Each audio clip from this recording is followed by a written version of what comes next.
Greetings and salutations, travelers. Welcome back to the Inn of Planar Crossroads, and welcome back to our Around the Hearth discussions. We are on our last April absurdity, where we do wild, crazy, different genre-mixing things in this month. And this time, we've been talking about this interdimensional train thing that we've been calling the World Eater train, or the World Eater. And, we're finally down to our item/MacGuffin discussion. We're probably going to do more, maybe they're items and they're MacGuffins, or they're items and MacGuffin things and such. So, go ahead and stick around for that. Before we get into that, though, and the creation of this PDF information that will be free to those who are part of the Discord, which you'll know about soon, we need to do Dan's introductions and announcements. And Dan did us first last time, so now we're going to mix it up and be absurd. So crazy. And have Skrat go first, always a risk, and then letting Dan and then me.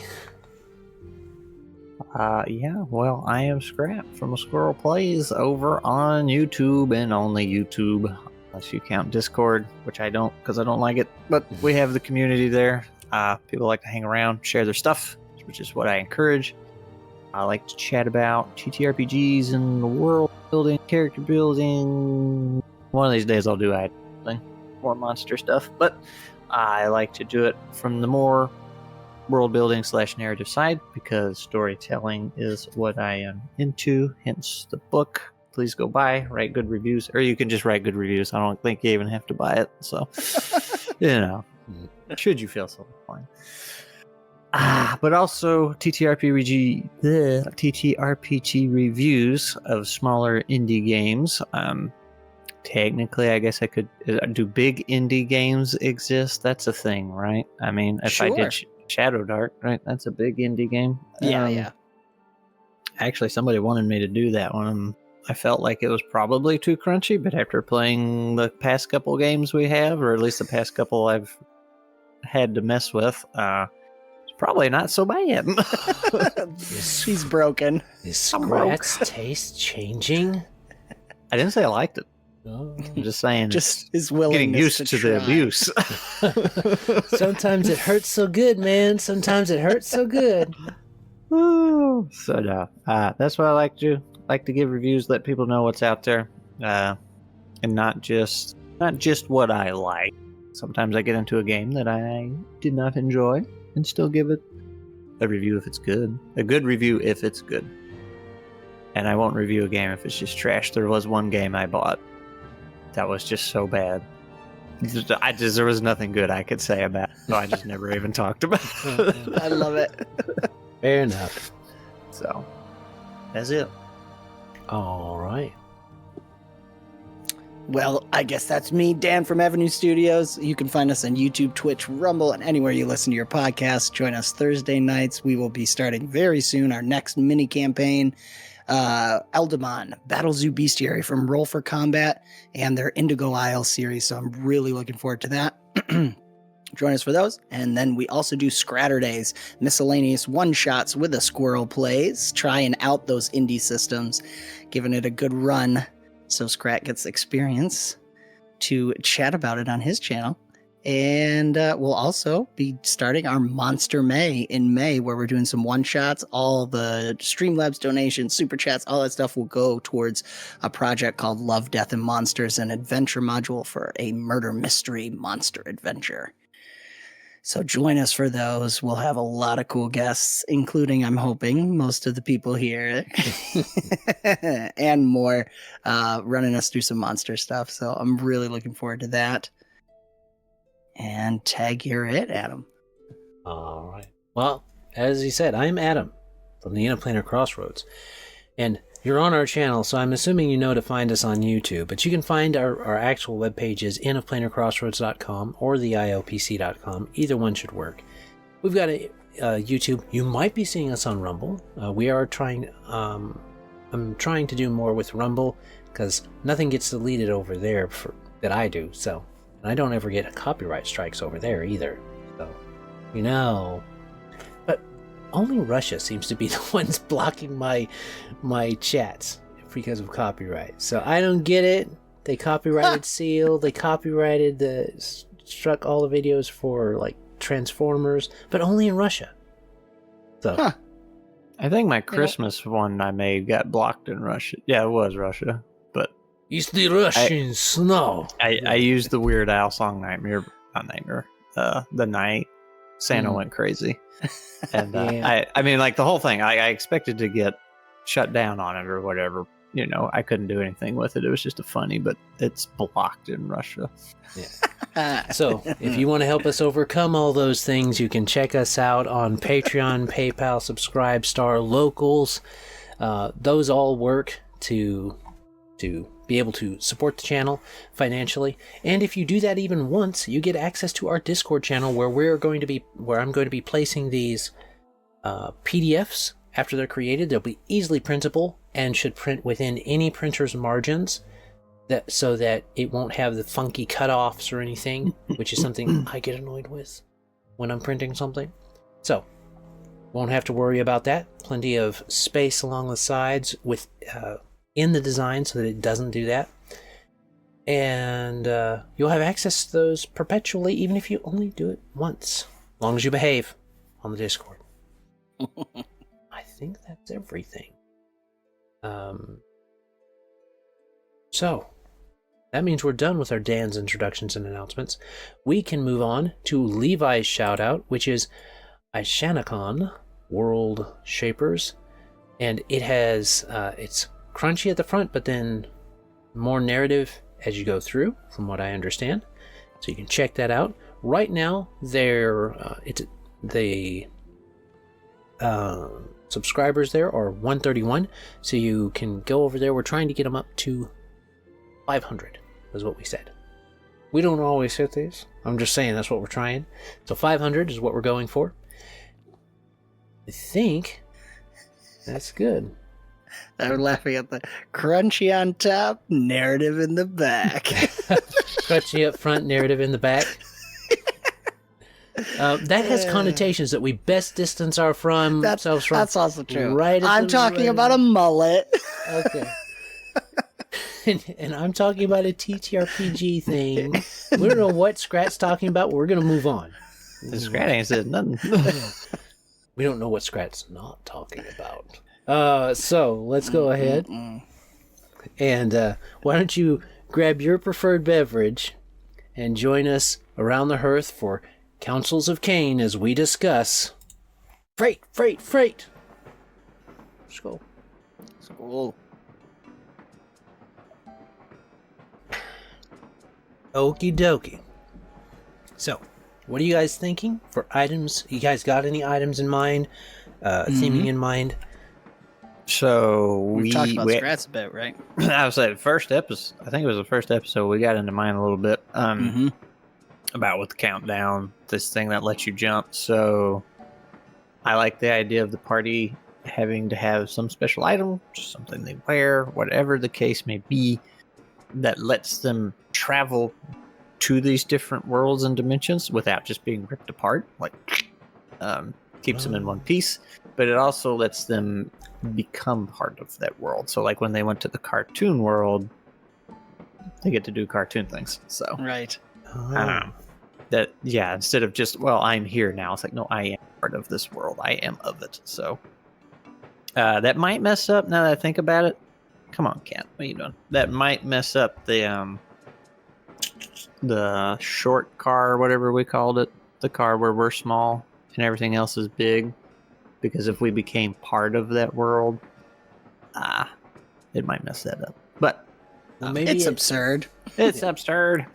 Well, inside that world, maybe that you're only keeping yourself intact, and going into that world keeps you from being, just like it keeps you from being disassembled in the transition between the cars.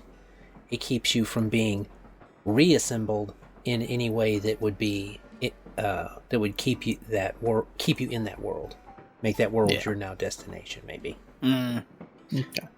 I like that. Basically, it lets you interact with the world.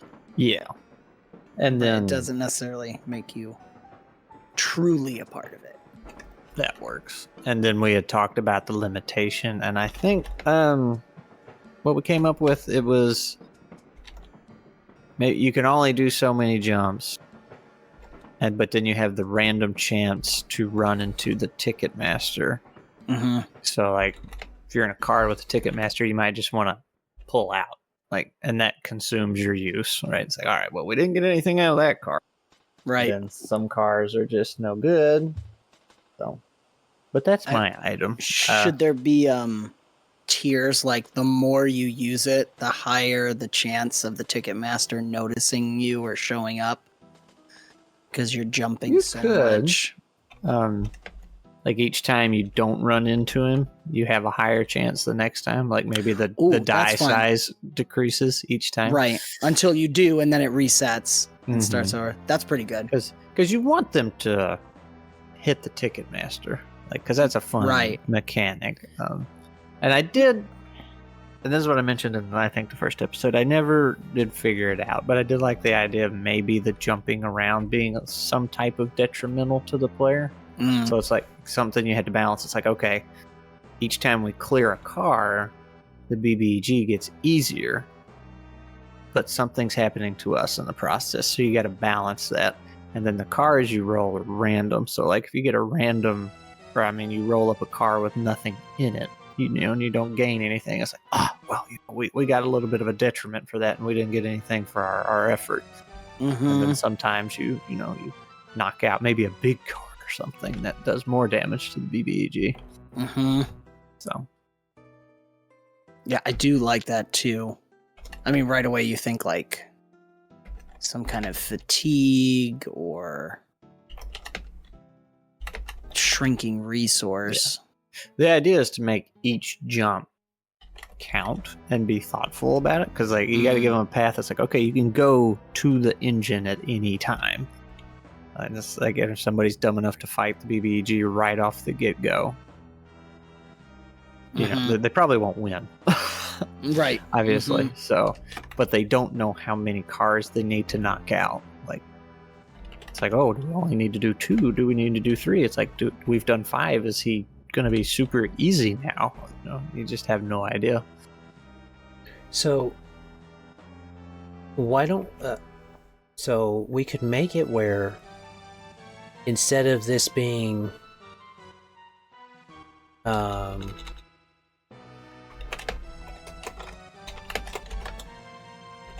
there we go. I'll say, so I updated Jesse James to say that his world was recently consumed and not the caboose. And this item protects people from disintegrating while moving between train cars. Each jump consumes a charge and can't be used again until it is recharged. It can take you to the caboose, that could act like the home base, or the engine car that contains the world that is the world leader itself. And that would let them have the option of going, like you're saying, going up there at any time. They can face the big boss at any time, but they don't necessarily want to right away. Because let's say, so the ticket master is one guy, and that's one of our sub-bosses that we've put in there. There might be another one like, what were some of the languages? I exited it out. There it is. Ash something. Where'd it go? Ashcat. It's a locomotive fireman. So maybe there's Ashcat's. It's a fireman, so Ashcat's axe or something, or things like that. That have to be gained, or you have to beat the Ashcat. This particular interdimensional train's Ashcat, or you have to beat its switchman. Maybe his thing is he teleports back and forth. He switches inside of his realm. He just goes anywhere he wants and switches around. So instead of the ticket master changing the world around him, this guy, the switch master, changes where he is in the world. So there's kind of a back and forth on that. Or, and things these like are the that. ways to weaken the main, because you're attacking aspects of the train. And then you've got to fight. Oh man, I did not see that. Big O. That's another name for the conductor. So named for the first initial in order of railway conductors, sometimes called Big Ox, and less complimentary terms too. But Big O. So if you know what Big O is, as far as anime goes. Yeah, I'll say I know that one. Yeah. I guess that's where they got it. Big O. Didn't have anything to do with trains, though. Well, he's transported underground on a train. Oh, is he? Okay. I never actually mech is. watched it, but I just remember seeing the commercials and stuff. It's got a weird story. It's got cool Isn't it? robots. It's just weird Batman with a mech, right? Well, basically. the character can be characterized that way, but the story definitely isn't that. Okay. So You need to go watch that one. it's all right. Crazy thought, because I like the idea of the recharge. Is that where the cost comes in? Of maybe you have to sacrifice a ticket punch to recharge it?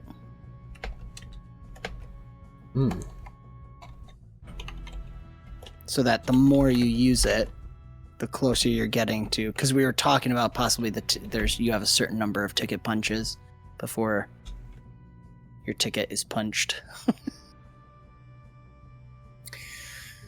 So Feel free to disagree. This is one thing that popped in my head. Yeah, like what if maybe semi-scrap the idea of the ticket punches being the death of you, but they cripple you. Each punch cripples you, and you know that. And I mean, 3 may still do you in, but like, Right, I do like that. you could be nice if you got something for giving yourself up on that third punch, but Right. that you'd have to make the car jumping so worth it. It's like, oh, my thing's drained. Maybe you can't get to the engine car if you drain your tool before you get there, and then when you see the ticket master, you voluntarily approach him. It's like, I need my ticket punched so I can juice up my tool here. And then you'd have to remove the option for players to be able to go to the car when they want, or the engine when they want. It's like, nope, you got to roll at least so many cars unless you roll lucky and get there sooner. So, I don't know. okay, so I've titled it The Deadhead Stopwatch. Does that sound about right? So you're basically, you hit it when you're about to make the jump, Yeah. and then you've got to make that jump. Maybe one of the limits might be that it has to be done in so many rolls, like seconds are ticking away. So the challenge has to be met. If everybody has to do it and use it together, they have to aim for more successes than failures in a challenge. And if they don't, it consumes the charge, of course. And it can take you, and if it fails the charge, it bumps you back to where you were. You don't get to go forward, and you take some kind of hit, like we're talking about. Or it might take you directly to 8698 to the ticket master. I don't know, because then you've been found, because you haven't stopped. You haven't hit the stopwatch did not work. Well, that one works. At least the name works. If you guys think that works for the thing, because then the recharging it could be the winding of it back up again. If that's kind of fun. Makes sense. Right. Do we have 2 more items? Ah, man. I had one, but it was a rusted pocket watch. Is that too similar? Well, we can switch it out. What do you want yours to do? It was a time manipulation. Okay. Let's see. How are you wanting that to work? So I had they can use it either to get a vision, like precog sort of thing, or they can use all of it to freeze time for a moment. So it would be like a combat or challenge event type use. Okay. Where it's this, I had the idea of a broken, rusted watch. The hands move randomly. Sometimes it'll freeze and stuff. And it might whisper. But you can potentially use it to get a glimpse of possible outcomes. You can wind the watch up, and it's like a big moment to freeze for a certain amount of time. Okay. What's the cost? For the freeze time? Yeah. It would run out of its charges, if you will. That like uses all of it, and it'd have to be recharged in some way. I was thinking probably assuming like a one shot or a short thing. If you choose to do that, that's like its big thing, and it might break it possibly. Well, if you use it like a wand or something that breaks, right? Yep. Then, and you just don't have a way to recharge it, then it is a limited resource that you can then draw on. Mm-hmm. So. Yeah, probably have a certain number of charges, and you can use them for the temporal glimpse or freeze a moment. But that one, maybe it runs the risk of breaking it, or it just breaks it, depending. Well, stopping time is pretty powerful. It is pretty powerful, yeah. So. It should probably break it. I like that idea. So it's able to stop time? Yeah, I get pause it for a brief moment, yeah. Probably like 1 round, 10 seconds. You know, if you're using outside of combat, you can be a little more flexible. And then So probably... go ahead. I got a little magic item in the Plague Band campaign. It's a little pocket watch. It's supposed to do time shenanigans, but it just gives me an extra action in combat. That's how he did it. So, Okay. which is a lot easier, and it's like, oh yeah, you get to. That's pretty heavy in his game. Like that's a lot getting that extra action. So, yep. But yeah, outside of combat, that doesn't exactly work. Right. Easy to flavor though. I don't know. I'm always down for flavoring if it's outside of that. But I do like the idea, too, that any of these magical items, like, it would bring awareness. The train might become aware, because now you're starting to mess with its reality. Mm-hmm. So it's not as big as the jumping one, but if you use it, you risk being noticed by the train personnel. Got the rusty buckle job. So we need to change the Deadhead stopwatch to some other name besides stopwatch. But Deadhead seems to be a good one to kind of give it as a tag. That way, whenever the Ticketmaster says, calls the PCs Deadheads or something like that, it's not an insult. He's using a jargon term that they may understand, or they may not, or may come to understand. This might not be right. Just a crazy thought. What if it is the tickets that they have these? So the Deadhead tickets are what allow them to pass through because they haven't been punched yet. Right, and they're kind of cheating the system, if you will, by being able to go to these different worlds. Let's see. Should it be a Deadhead ticket or a Deadhead card? Or... Yeah, because it's kind of like almost an oxymoron. Yeah. But it is April absurdity, so That's true. we can put it like this. Ooh, that's fun. The deadhead ticket. Counterfeit Yes. ticket that And that's why I protects- can get punched a couple times.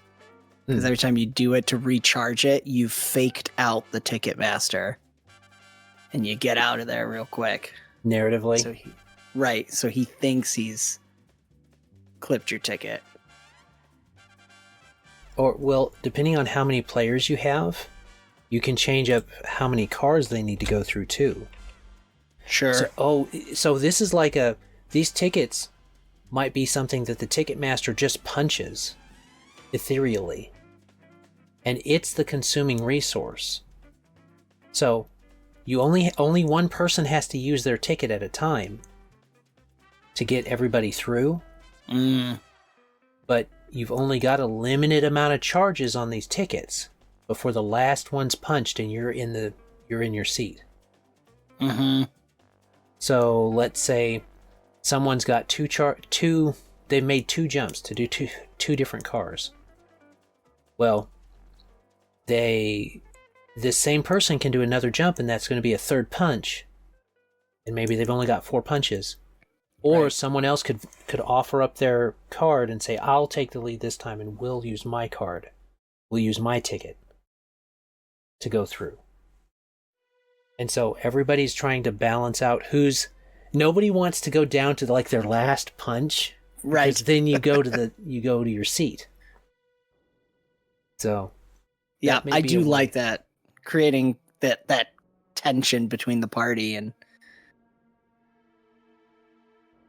and it gives a limit, like you can only push it so far. At some point you have to face the boss. But how far do you want to go? How weak do you want to try and make him? Yeah. So you're spending a certain amount to weaken the main final boss to some point.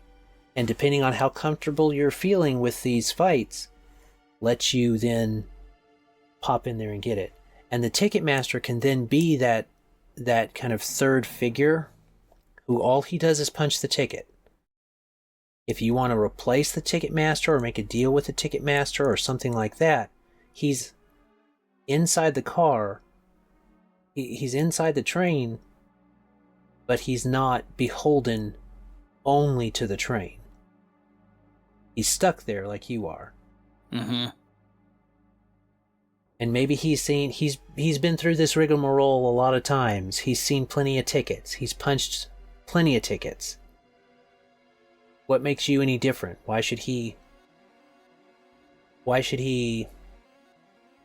lean in on where to let you go next or something like that? He becomes like this third figure you can kind of wiggle room with, but he's also has to punch the ticket Right. at some point.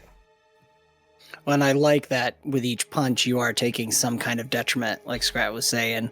So it is also balancing in the party. Okay, who do we want to be at full power for the longest? Because everyone's taking a turn. And eventually everybody's got minus or disadvantage on stuff. And how weak do we want to be before we face the boss? But he's also getting weaker. So there's that balance. I love it. It's and allowing it to take you to the caboose or the engine at any time is still fine. It doesn't hurt anything. Which would explain why Abacus hadn't left yet, why Chip hadn't left yet, because he may not have told everybody, but he may only have like 1 or 2 punches left on his card, 1 or 2 punches left on his ticket, and riding as a He's deadhead. just trying to get home. Yeah. That's important lore. To the dough and the kits. Wants to get some dough and the kits. Which means we can take the random part out. Alright, we need 1 more item. Do we want to straight up do a MacGuffin that you really want to get your hands on to fight the main boss? Or do we just want to do like a miscellaneous? Like I like the Ash Cat's axe is pretty fun. Yeah. Just Well, to say. these bosses might have items that are useful in certain ways to do extra damage to the boss or something like that. Right. Mm-hmm. I was thinking of the Ticketmaster's Punch. Ticketmaster's, for sure. The Golden Ticket Punch, or something like that. Where, I don't really know how that would help you with the way we got it set up right now. Because originally I thought, well, you get the Ticket Punch, you beat like the sub bosses, and that gives you access via these items to the boss. But with the way we're doing the Deadhead ticket, which is more interesting, you get to face the boss at any time. I don't think that would work. What if the tickets were an item and punching them weakens you, like we've been talking about, but more punches in your ticket makes you stronger against the BBEG? You're just less likely to survive getting there. So the tickets are more a prevention of getting there than than the actual having of the tickets in the first place. Could be, and it could be interesting because, like, the ticket master we decided stuck there and doesn't really like it, so he has a vested interest in killing the BBEG. Ooh. A spin-off on that. What if we made it that it's if you get your hands on the ticket punch, that becomes the reality? Okay. Because now you're in control of the ticket punch. And get something in return for every punch you had on the way? Right. Cash out? Yep, cash out. Or you can travel between without having to punch your tickets. And you can choose where you're going now. That'd that be also cool. work. Mm-hmm. Okay, so... Because that would be rewarding, I think, if they like just straight up kill the Ticketmaster or something, it might break it or something. I kind of lean towards him. Right, rewarding for that avoiding combat option. And it could be like he could almost be like the bigger character of the story. Like he wants somebody to get to the end. But he's not afraid to punch your ticket, and he's like, no, you're not. You're just gonna get killed by the BBG, so I'm gonna spare you and punch your ticket. Yeah. Yes. So you go through all this stuff and you survive some punches, and then you gotta convince him, like, give me the puncher. Right. I like that. A little bit of a sympathetic villain in a way as you start to understand what he's doing. At first, he's just the horror, but then you're like, no, the real horror's in the engine room. Yeah, and he tells you, I've spared 1,000 souls. Yes. But you might, if that's the case, then you'd have to remove the randomness of running into him. Because, like, I think I already said that, though, before, with when we've been spitballing. Because if he's random, he's too important to be random. Right, so with the Deadhead ticket, if he punches it every time, when they move, the first time they move from the caboose to Jesse James' world, so someone uses a ticket, and we can even say Jesse uses his ticket, just so he's showing them the ropes. So Jesse uses his ticket, and everybody's holding on to Jesse, and as they step through the car, step from one car, they open the door to step to the other car, there's this... Their perception changes to where they step out like they're going to do it, but it's so far away, and someone reaches out, they see this spectral individual who they don't know yet, and they see him punch Jesse's card, and he looks at each of them as they pass by and go to the next car, which was Jesse's car. They fix the car, Jesse gets out of there, he's like, see you suckers, and gone. Yeah, he's got to be, after that punch, he's on his last punch or something. Yeah, he's like third. If there's 4 on it, he's on his third. This is now his third. But that's all he needs. Right. I like that too. It almost gives the Ticketmaster like that vibe from if you've seen Puss in Boots: The Last Wish with Death, just keeps showing up and is just like, oh, I love that. Good whistle to go with it. Oh my gosh, dude. I love that character design. I really That actually kind of worked too. Like just it really did. The ticket puncher dude just whistling as he's going around. Oh yes, absolutely. There is an old 1920s, 1930s radio program called The Whistler that actually has the theming of going down the railroad and someone whistling. There you go. That's funny. That would be really good. Have it pre-recorded or something so you can play it whenever he shows up. What I was thinking. Mm-hmm. And that would be so impactful if it was a random, but like you do need him to show up. So which is like, all right, you random jump, random car, random scenario, and you're working your way through it, and all of a sudden you hear the whistling. So. Oh well, that works really well if it's every time, and then while you're in, what is it? I guess he could show up every car, but just at random times, in random situations. Like that's true. Shake it up. Unless we put it so there's like you have a certain number of jumps before you need it punched, but that would take away from the weight. I think I like a punch per jump right now. Like you said, I guess it would depend on your party size too. Yeah, because the more players you have, the more you can do. Yeah, so if you were doing this for a party of 4, that's a lot of jumps. Right. If you're doing this for a party of 2, then they got to be a bit more judicious. You may make it where they see him with Jesse, and then they pass through and they don't necessarily see him the next time or something. And it becomes a bit more random. Okay, so the punch. Yeah. What does the punch allow them to do?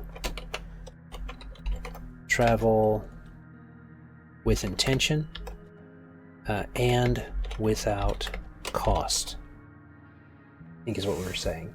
So right. This is like the item you get. This is like the item you get in the video game to be able to fast travel, basically, to the ones you want to go to. This is your fast travel.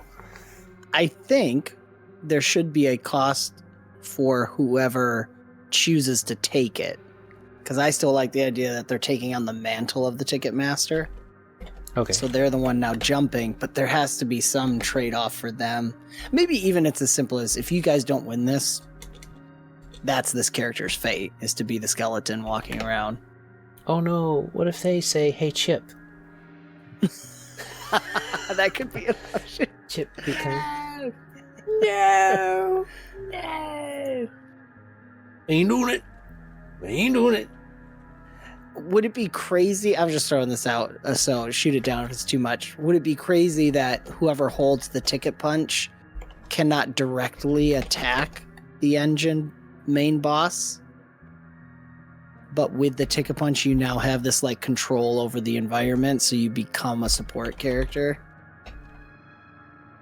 I don't know. You'd have to know that ahead of time, because it would be sucky to nerf like a fighter or something. Yeah, you can punch the engine master's ticket. You can finally. Ooh. Okay, I was about to say. That's I thought you were gonna say that you could punch the train. I was like, oh, so the ticket master can suplex the train. That is cool. That could be a cool thing. Like, even if you get the boss down to 0, you have to, whoever's holding it has to punch the engine's ticket. That could be pretty cool. And that's why the old ticket master could never do it. He's all by himself. You need the party to get the ticket master in. Or is it like, I don't know if there's something where it's like you submit all the tickets to the spot, so it's, or something. I don't know if there's something a little bit playful there. What if you have to punch somebody else's ticket that you don't want to? Mm-hmm. Does someone have to be sacrificed to finish off the boss? And yet again, they go, hey, Chip! We did say his ticket has to get punched. That could be cool. For you guys. That would be a really cool way to end it, where they've defeated the engine, but it's gonna just come back or something. Like the only way to permanently destroy it, life for a life. That could be a cool ending. I do like the. I was thinking this. I don't think it'd work, but like if the train, there was the essence of the train somewhere in another car, and you found him and punched his ticket, and that's what dismantles the entire train. Mm-hmm. Like that might be another ending, or the good ending. Maybe that's how you completely destroy the train for good.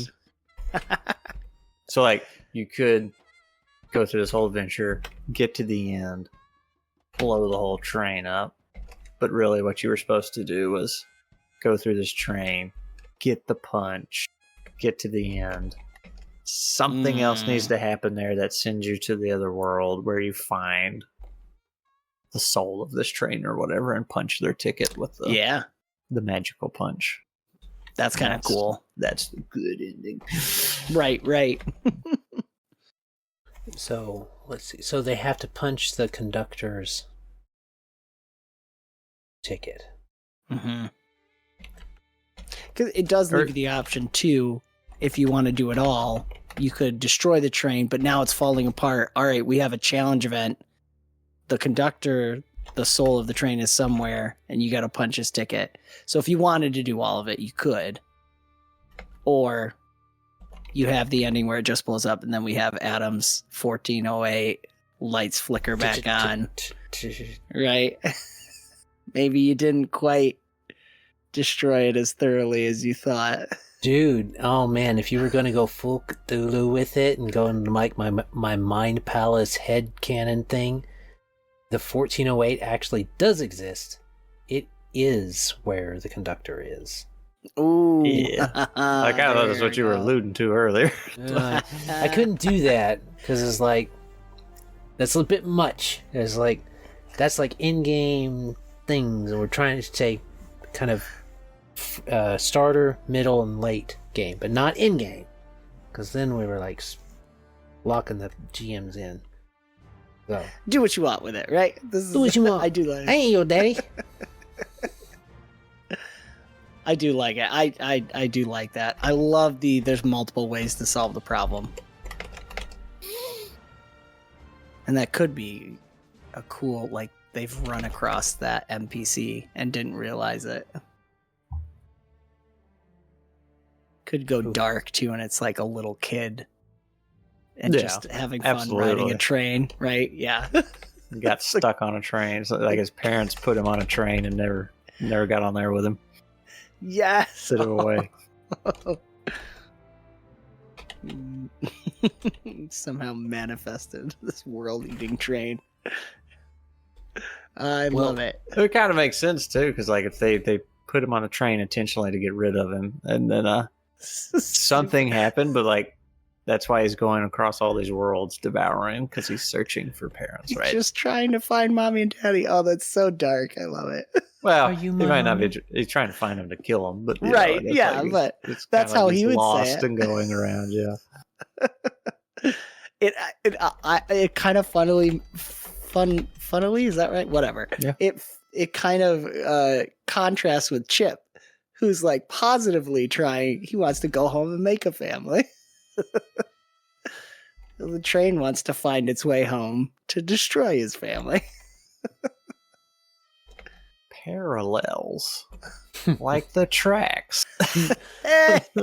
Oh, it's coming. Oh no, it went away. I'm too slow with it. I used to have it so it would pop up in the side, but now it wants to. Okay, Whatever. So what I've got so far is the Ticketmaster's Punch. A player may take on the mantle of the Ticketmaster to gain this item from the previous Ticketmaster. While the players are in control of this item, they may travel with intention to any car. This is also the item needed to punch the deadhead ticket of the conductor to get the best ending. I like that. It's fun because you already think it's awesome that you can now teleport without cost. That seems pretty powerful. But you don't realize it's actually the MacGuffin to kill the main bad guy. Without adding punches. Right. Though Spilled. Uh-oh. they all good. may choose to take on more. I put in there that it says they can travel with intention to any car without adding punches, though they may choose to add on more. If the GM or the game kind of flows where it's makes more sense that assists them in the battle in some way. Like with what you said, Skrat, for them doing more damage if they have more punches in their card. If that's something that the GM wants to incorporate. So, yeah. I can dig it. I can dig it, she can dig it, we can dig it. Oh, let's dig it. Can you dig it, baby? I can dig it, she can dig it, we can dig it. Let's dig it. It's too late to be doing this. Okay. All right.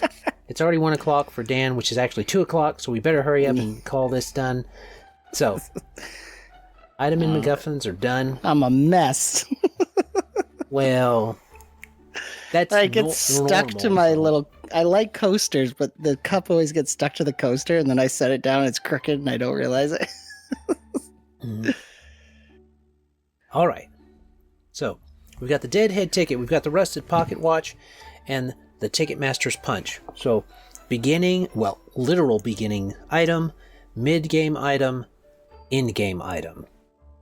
Hopefully you've enjoyed. We may flesh this out a little bit as we get it into the thing or make it look different or something like that. But these are what we've got. We hope you have enjoyed. Let's say, what would be the... Before we get Skrat's question, what would be the comment?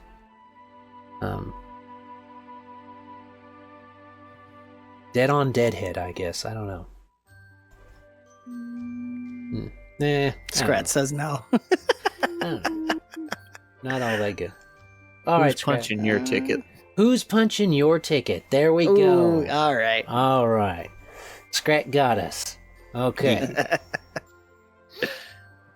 Question is, since we're supposedly absurd, but I think this month has just been more dark than anything. Welcome to my world. Going back to the absurd, what's a common TTRPG mechanic that you could replace with a completely absurd alternative, such as rock, paper, scissors, interpretive dance, or a staring contest? Well, I've actually heard about this done, but mainly for carnival games. In an in-person game, you can, if there's an arm wrestling contest, actually have an arm wrestling contest. If there's like a dart game, stop the game and actually play one round of darts and see what you get and stuff. And then of course you can play around with it and mess with it with your rolls if you want to, but if you're just having some fun at some carnival games, that's something that you can do. For in-person games, it's a lot easier. But you can do some kind of non-physical games too in your normal TTRPG stuff to mix it up at the carnivals and festivals and such. Oof, that is a good idea for the carnivals. That's really fun. Oh, man. We've talked about before when we've done the food stuff. I always like the idea of, and this is again in person, is like using food for the minis, and then if you kill the bad guy, you get to eat it. It would create. We said this before. That would definitely create competition on who gets to get the final kill, right? The final hit. Because I've done it with the kids before. We use gummy worms and gummy bears, and anytime they take out, they get to eat one of them. They get to eat what they kill. Keep what you kill. kind of like just the idea of basic attacks and 5e being rock, paper, scissors. You're to hit. Real quick. That's pretty much. But my actual answer was going to be, it's kind of a whole system. Somebody left a comment. I forgot what video it was.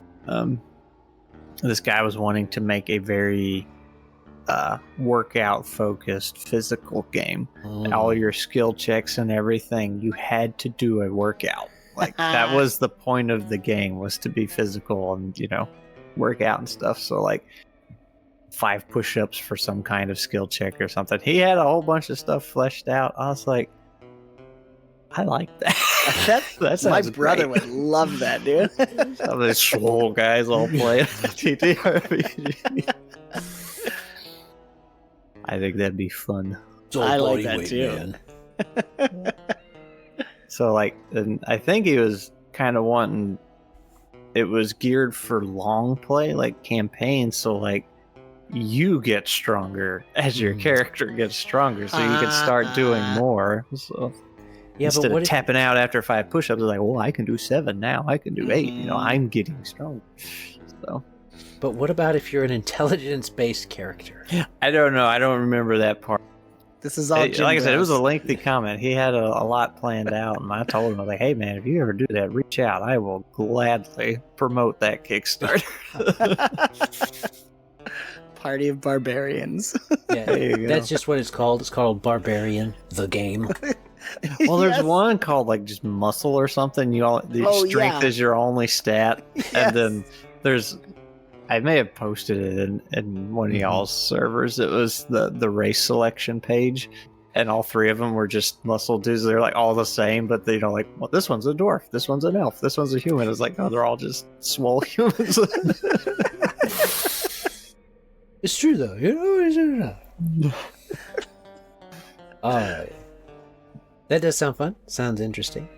And we've all answered Skrat's final question now, which means it's time for the outro.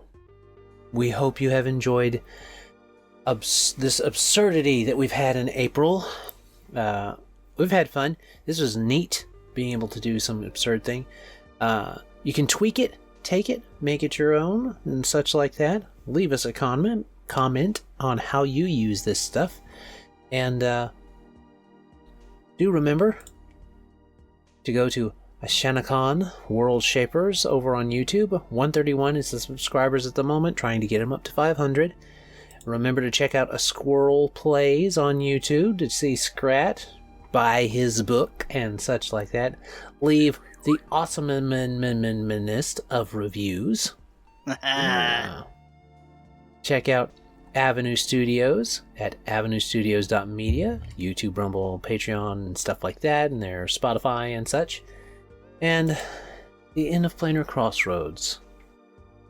So, hopefully you have enjoyed. Remember that by supporting this even once, you get access to the PDFs after they're all finished, and printable without any kind of problems with the borders and such. As always, have a great day. God bless, and enjoy. Bye. Bye.